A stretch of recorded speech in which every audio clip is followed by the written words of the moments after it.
주의 자비 변치 않네. 내 모든 삶 주의 손에 있네. 난 눈을 뜰 때부터 잠들 때까지 난 노래해 주의 선하심을.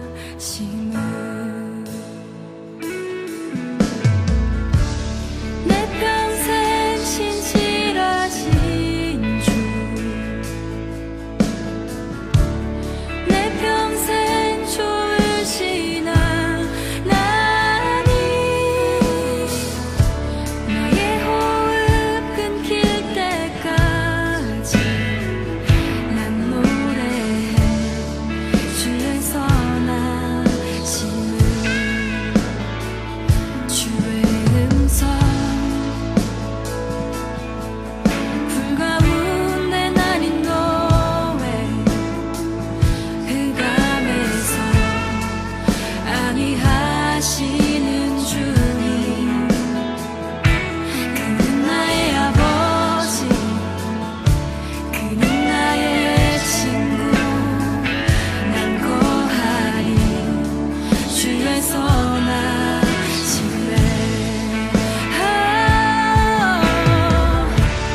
내 평생 신실하신 주, 내 평생 좋으신 하나님, 나의 호흡 끊길 때까지 난 노래해 주의 선하심을. 내 평생의 선하심과 주의 인자하심, 정녕 나를 따르리니 두려움 없도다. 내 삶을 드려 주께 순복해 모두. 기도하겠습니다. 사랑해 주님, 참 감사합니다. 주님, 우리의 피곤한 육신, 힘들고 지친 마음들 이끌고 주님 앞에 그래도 나왔습니다. 주님, 나온 심령들 힘을 얻게 하시고 방송으로 함께 하시는 우리 성도님들에게도 힘을 더하여 주옵소서. 지친 마음, 지친 육신에 주님의 은혜를 부어주시고 주의 소망에 풍성한 열매를 거두는 복된 삶 되도록 성령 하나님 붙들어 주옵소서. 주 앞에 나오는 이마다 거저도록 하지 않게 하시고 더욱 주님을 사랑하고 주님을 의지하며 우리에게 구원 주신 예수님을 더욱 사랑하는 심령들 되게 하옵소서. 그것으로 말미암아 힘을 얻게 하시고 능력을 얻게 하옵소서. 믿고 감사드리며 우리 주 예수 그리스도의 이름으로 기도드렸습니다. 아멘. 오늘 읽은 6장부터는 8장까지 기드온의 이야기입니다. 기드온의 이야기는 오늘 제가 오늘과 내일 해서 두 날로 말씀을 전하려고 합니다. 기드온이라는 인물은 참 대단한 인물입니다. 왜냐하면 앞서 말한 4명의 선지자들도 참 대단한데 오늘 기드온이 5번째 선지자로 하나님께서 부르시는 장면이 되죠. 5번째 선지자라는 의미가 참 중요합니다. 5번째라는 것은 그만큼 귀한 시간을 부름받았다. 근데 모든 사람들이 다 그래요. 의미를 둔다면, 굳이 의미를 둔다면 그렇다라는 것이요. 시대적으로 참 귀할 때 쓰임받는 사람이 있어요. 근데 이 사람들이 다 능력이 있거나 출중한 사람들이 아니라는 사실을 꼭 기억하셔야 돼요. 왜냐하면 앞서 말씀드렸지만 온니엘 빼고서는요 모두 다 그렇게 크다 용사는 아니었습니다. 어떻게 보면 평범한 사람이었고 어제 드보라도 여인에 불과했어요. 드보라와 함께했던 바락이라는 사람도 심지어 신령이 약한 사람이었어요. 드보라가 하나님께서 저 미디안을 너희 손에 붙였다라고 했을 때 의심하고 어떻게 해요? 앞으로 혼자 안 나갔단 말이에요. 드보라한테 같이 가자라고 했잖아요. 근데 네가 받을 영광이 다른 사람에게 있다라고 했을 때 수긍했어요. 바라고. 이렇게 이런 모습을 보면서 그래도 합력할 때 하나님이 선한 일을 이루시는 것. 그러니까 약한 사람들이 모였다고 약한 게 아니라는 걸 기억해야 돼요. 하나님을 의지하는 사람들이 모인 곳에는 하나님이 함께 하세요. 그 예수님의 말씀이 아주 정확한 거예요. 두세 사람이 모인 곳에 내가 너희와 함께 하겠다. 그러니까 우리는 믿음에 약한 사람들이라고 해서 모여봤자 뭐 별게 있겠어? 라고 생각할지 모르지만 그렇지 않다. 마찬가지로 오늘 기도원도 참 약한 사람 중에 한 사람이에요. 기도원은요, 이름이 찍어 넘김, 베는 사람. 이름은 그래요. 이름의 뜻은 찍어 넘기는 사람, 베는 사람이라는 뜻이에요. 므낫세 지파의 아비에셀 사람 중에 한 사람이고요. 요아스의 가장 어린 아들, 연약한 아들이었습니다. 어렸을 때부터 좀 약하면 부모들이 이름을 지을 때 좀 강하게 짓죠. 네, 튼튼하게 자라라고. 그래서 우리나라도 그런 게 있어요. 아이가 약하면 아이 이름을 강하게 지어줘요. 이렇게 자라라고. 이런 식으로 이스라엘도 아마 그랬던 것 같습니다. 그래서 이렇게 찍어넘긴 베는 사람. 이 기도원의 모습을 보면 참 겁도 많고 의심도 많고 또 이 사람이 어떻게 보면 소심했던 그러한 사람이다 라고 할 수 있어요. 그런 것을 좀 정확하게 나타내는 부분이 뭐냐면 오늘 본문에 보니까 11절에 상수리 나무 아래에 앉았는데 요아스의 아들 기드온이 미디안 사람에게 알리지 아니하려 밀을 포도주 틀에서 타작하고 있었다. 그 당시에 포도주 틀은요, 밀을 아주 크게 높이 세워서 만든 그게 아니고요, 땅 속에 땅이 있잖아요.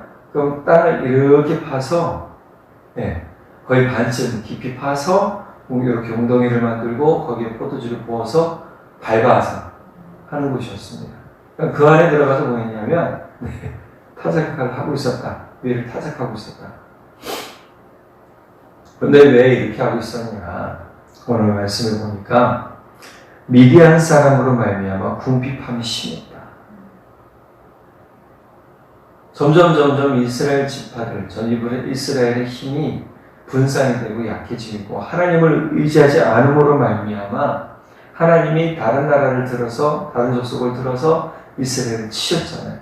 계속적인 반복이에요. 지금 하나님께서 사사를 들어 쓰셔서 그들을 치고 40년, 80년, 40년 뭐 이렇게 지금 평안을 누리다가 그 사사가 죽으면 어떻게 돼요? 이스라엘 백성들은 또 하나님 보시는 앞에서 하나님을 등지고 바알을 섬겨요. 아세라를 섬겨요. 자, 이런 모습을 보니까 이 사람의 마음들이 조금만 평안해지면 어때요? 하나님을 찾지 않아요. 내가 조금 먹고 살만하면 하나님만 찾아요. 제가 우스갯소리처럼 주일날 말씀드렸잖아요. 여러분 삶이 나아지고 평안해지면 주님 떠나지 마십시오 그랬잖아요. 내 기도가 응답받았다고 주님 떠나지 마십시오. 주님 섬기는데 게으르지 마십시오 그랬잖아요. 이스라엘 백성들이 지금 그것을 계속 반복하고 있어요. 선지자를 모르는 사람들이 태어나고 나타나면 하나님을 떠나는 일에 반복하고 있었다는 말이에요. 우리는 신명기 말씀을 잘 기억하셔. 너는 너희 자녀들에게 어디 가서든지 무엇을 하든지 주의 말씀을 가르쳐라. 이렇게 말씀을 주셨는데 이스라엘 백성들이 그 말씀을 기억하지 못해요. 우리가 말씀을 기억하지 못하면 우리는 우리 후손들에게 알려줄 게 없어요. 제가 말씀드리죠. 영적 유산을 남겨주는 사람이 가장 복이 있는 사람입니다. 돈을 주고 뭐 집을 사주고 이것도 중요할 수 있어요. 그러나 가장 중요한 건 영적 유산을 물려주는 거예요. 내 자녀가 돈이 많고 부자는 뭐예요? 영적으로 죽은 사람이면 주님 만나지 못해요. 주님 나라 가서 만날 기약이 없는 거예요. 그러니 우리는 이스라엘 백성들의 이렇게 반복된 죄악을 보면서 좀 깨달아야 돼요. 내가 주님 떠나고 주님을 멀리하면 반드시 주님이 사랑으로 치신다. 이 당시 주님을 떠나니까 다른 족속들 말고 오늘은 미디안 족속에 이번에는 미디안 족속이 점점 힘이 강해지고 사람들이 많아지고 낙타떼들도 많아지고 먹여야 될 동물들이 많아지면서 어떻게 했냐면 이스라엘 사람들의 것을 빼앗기 시작했어요. 먹을 것을 빼앗았어요. 오늘 앞절에서 본문에 우리가 읽지는 않았지만 뭐라고 하냐면 이스라엘 사람들이 너무나 배고파하고 힘들어했대요. 심지어 어떤 사람들은요 산의 굴 속으로 도망가 살았답니다. 본문 내용이 그래요. 이 힘든 생활을 하게 된 이유가 뭐라는 거예요? 하나님을 떠났기 때문에. 하나님, 내가 지금 하나님 힘들고 어려워도 하나님 섬기는 게 결국은 복이란 말이 맞는 거예요. 자, 이렇게 힘들 때 이제 이스라엘 백성들은 어떻게 합니까? 하나님을 찾기 시작하죠. 6절 후반절 이에 이스라엘 자손이 여호와께 부르짖더라. 7절 이스라엘 자손이 미디안으로 말미암아 여호와께 부르짖었으므로 8절 여호와께서 이스라엘 자손에게 한 선지자를 보내시니. 자, 하나님은요 반드시 보내주십니다. 부르짖으면 문을 열어주세요. 근데 바로는 아니에요. 그걸 잘 기억하셔야 돼요. 우리가 기도하면서 인내해야 된다고 했죠. 기도하면서 도대체 언제까지입니까? 근데 사실 이 기도원의 말이 맞아요. 기도원이 뭐라고 그럽니까? 우리가 방금 읽었지만 여호와께서 13절 후반 중반절 보면 주여 여호와께서 우리와 함께 계시면 어찌하여 이 모든 일이 우리에게 일어났나이까? 또 우리 조상들이 일찍이 우리에게 이르기를 여호와께서 우리를 애굽에서 올라오게 하신 것이 아니냐 한 그 모든 이적이 어디 있나이까? 이제 여호와께서 우리를 버리사 미디안의 손에 우리를 넘겨주셨나이다. 이건 뭐죠? 하나님 앞에 하나님 왜 이런 일이 우리에게 일어났습니까? 하나님이 우리와 함께 계시고 우리가 이러한 일 겪지 않을 수 있지 않습니까? 라고 얘기하는 거예요. 하나님은 늘 항상 그 자리에 계신데 누가 떠났다고요? 이스라엘 백성이 떠났다고요. 우리도 마찬가지예요. 하나님은 늘 그 자리에 계시다는 사실을 기억해야 돼요. 하나님은 항상 변함이 없으세요. 하나님은 항상 신실하세요. 하나님은 하나님을 믿고 의지하고 사랑하는 사람에게 항상 성실하신 분이라는 사실을 기억하고 믿으시기 바랍니다. 그러면 하나님의 은혜가 임하게 되지요. 그것을 어떻게 확인하냐면 기도원의 오늘 말씀을 통해서 확인하는 거예요. 여호와의 사자가 숨어서 밀타작하는 기도원에게 나타났잖아요. 그리고 말씀하시오 12절 나타나 이르되 큰 용사의 여호와께서 너와 함께 계시도다. 기도원이라는 사람이 이름의 뜻은 거창하지만 그는 실제 의심 많고 소심하고 나약한 사람이라고 했잖아요. 실제 삶은 겁도 많은 사람이라고 했잖아요. 그런데 여호와의 사자가 기도원을 향해서 이름의 뜻 그대로 부르시는 거예요. 용사요. 찍어 넘기는 자요. 배는 사람이요. 이 뜻인 거예요. 그런 사람을 이제 불렀는데 만나자마자 기도원이 불평불만하면서 확 펑펑 내려오죠. 그때 여호와의 사자가 뭐라고 합니까? 그를 향하여 이르시되 너는 가서 이 너의 힘으로 이스라엘을 미디안의 손에서 구원하라. 내가 너를 보낸 것이 아니냐. 지금 불렀다라는 사실을 기억하게 하죠. 그러니까 이 기도원이 이후로 어떻게 했냐면 자기의 연약함을 이야기해요. 제가 어제 여호수아하면서 바울 사도의 고백 중에 가장 큰 고백이 뭐라고요? 내가 곧 약한 그때가 가는 그때이다. 나는 약한 것을 자랑하겠다. 왜요? 내 안에 그리스도의 능력이 머물게 하기 위해서. 우리는 약한 것이 가장 어려운 것이 아니라는 것을 기억해야 되는데 15절의 기도는 지금 자기가 가장 약한 부분을 얘기해요. 기드온이 그에게 대답하되 오시오 내가 무엇으로 이스라엘을 구원하리까 보소서 나의 집은 므낫세 중에 극히 약하고 나는 내 아버지 집에서 가장 작은 자입니다. 자기는 가장 힘이 약하고 나약하고 육체적으로 봐도 별로 볼품없는 사람이다 라고 얘기하는 거예요. 그러나 하나님은 이렇게 격려하시죠. 내가 반드시 너와 함께 하리니 내가 미디안 사람 치기를 한 사람을 치듯 하리라. 그리고 또 격려하십니다. 뭐라고 얘기합니까? 두려워하지 마라. 죽지 아니하리라. 하나님은 두려워하고 약하다고 얘기하는 이들에게 항상 격려해 주신다는 사실을 기억하면 우리가 힘을 얻을 수밖에 없습니다. 그러니까 기드온이라는 사람이 얼마나 소심하고 나약하고 얼마나 의심 많고 이런 사람이라는 것을 볼 수 있죠.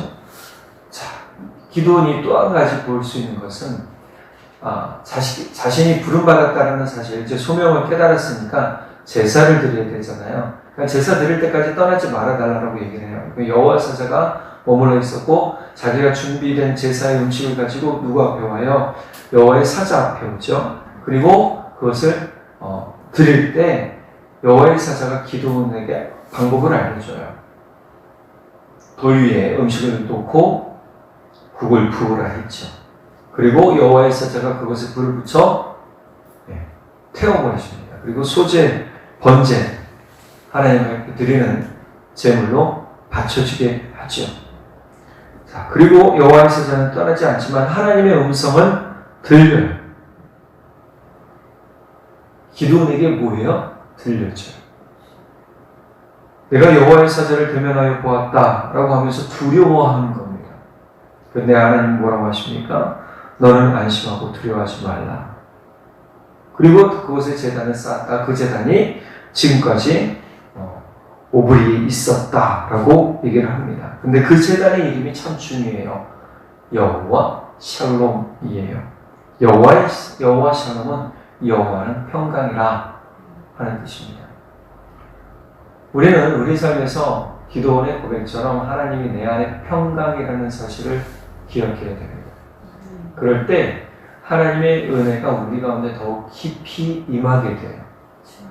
내가 매일매일을 살면서 주님을 의지하고 바라본다라고 얘기하지만 하나님의 평안을 누리는 사람이 얼마나 되겠어요? 매 순간 하나님의 평안을 가지고 사는 사람이 얼마나 되겠습니까?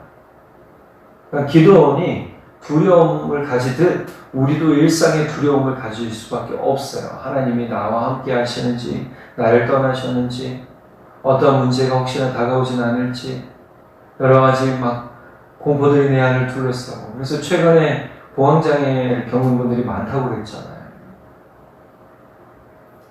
일어나지 않을 두려움과 공포들이 뭐예요? 내 안에 들어옴으로 내가 억눌려 사는 거예요. 그것 때문에 마치 내 진짜 심령이 죽어버리듯 죽어가는 삶을 살게 되는 거죠.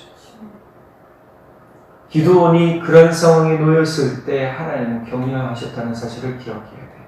그리고 하나님 다시금 이 기드온의 심령에 회복을 주심으로 말미암아 평안, 하나님과 평안을 얻는 사이가 된 거죠. 우리도 하나님이 우리에게 용기 주시고 기쁨 주시고 또 격려하시는 은혜를 깨닫는다면 우리는 하나님과 평안된 관계를 맺을 수 있다는 사실을 기억하셔야 될 줄 믿습니다.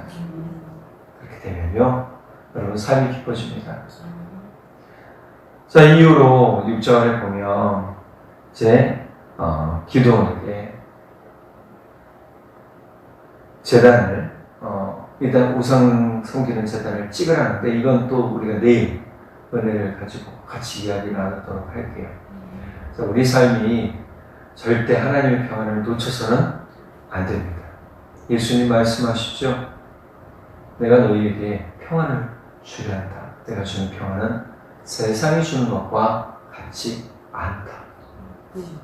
그러니 오늘 하루 우리가 주님 주시는 평안, 그리고 하나님과 함께 예수님과 함께 평안의 관계를 맺어가고 오늘 하루도 주님의 기쁨과 격려를 가지고 사는 우리 성도님 되시기를 간절히 바랍니다. 기도하겠습니다. 사랑의 하나님 아버지, 참 감사합니다. 우리의 마음, 우리의 삶이 참 평안이 없을 때가 얼마나 많은지 모릅니다. 주님이 우리에게 주시는 평안과 용기와 격려를 가지고 주님, 우리가 이제 세상 가운데 살겠습니다. 때론 두려움의 생각이, 두려움의 마음이 우리를 갑작스럽게 덮칠 때가 있을 겁니다. 그럴 때라고 할지라도 우리 마음이 주를 향하여 흔들리지 말게 하시고 끝까지 주님 떠나지 않는 우리의 삶 되도록 성령 하나님 붙들어 주십시오. 우리가 주님을 섬기겠습니다. 주님을 바라보겠습니다. 신실하신 주님을 끝까지 신뢰하며 의지하겠으니 주여 도와주시옵소서. 이후로 우리 성도님들 기도할 때 더욱 그 심령에 힘을 더하여 주시고 주의 영을 부어주사 그 입술에 능력의 고백이 일어나게 하여 주옵소서. 능력의 삶이, 응답의 삶이 되게 하여 주옵소서. 믿고 감사드리며 우리 주 예수 그리스도의 이름으로 기도드렸습니다. 아멘. 사랑해요. 주의 자비 변치 않네.